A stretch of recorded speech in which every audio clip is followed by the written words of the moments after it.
State employees and organisation SETO Alathur taluk തല convention സംഘടിപ്പിച്ചു. ജനുവരി 22-ന് സംസ്ഥാന ജീവനക്കാരും അധ്യാപകരും നടത്തുന്ന പണിമുടക്കിന് മുന്നോടിയായാണ് കൺവെൻഷൻ നടത്തിയത്. DCC സെക്രട്ടറി KG എൽദോ ഉദ്ഘാടനം ചെയ്തു.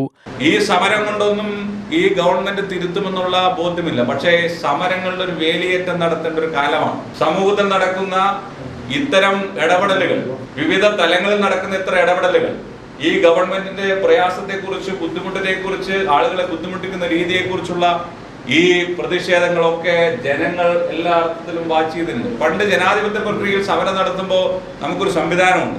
നമ്മുടെ പോലീസിലുള്ള ഒരു സംവിധാനമുണ്ട്.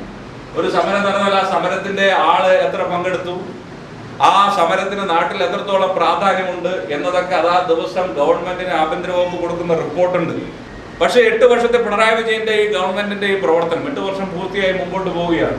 ഏതെങ്കിലും ഒരു സമരത്തിൽ അതിന്റെ ജനകീയ പ്രതിഷേധത്തെ കണ്ടറിഞ്ഞുകൊണ്ട് ഒരു ഇടപെടൽ നടത്തി ഏതെങ്കിലും ഒരു കാര്യം ഈ ഗവൺമെന്റുമായി ബന്ധപ്പെട്ടിട്ടില്ല.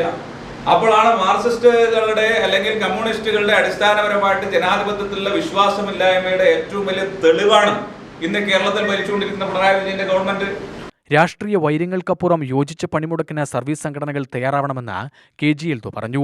താലൂക്ക് സെറ്റോ ചെയർമാൻ KR ഭാസ്കരൻ അധ്യക്ഷനായി. KPSTA സംസ്ഥാന vice president B Sugathakumar, KPSTA സംസ്ഥാന വൈസ് പ്രസിഡന്റ് B സുനിൽകുമാർ മുഖ്യപ്രഭാഷണം നടത്തി. Thrippalur Sasi, N Joy, A Gopidas, PK Ummer എന്നിവർ പ്രസംഗിച്ചു.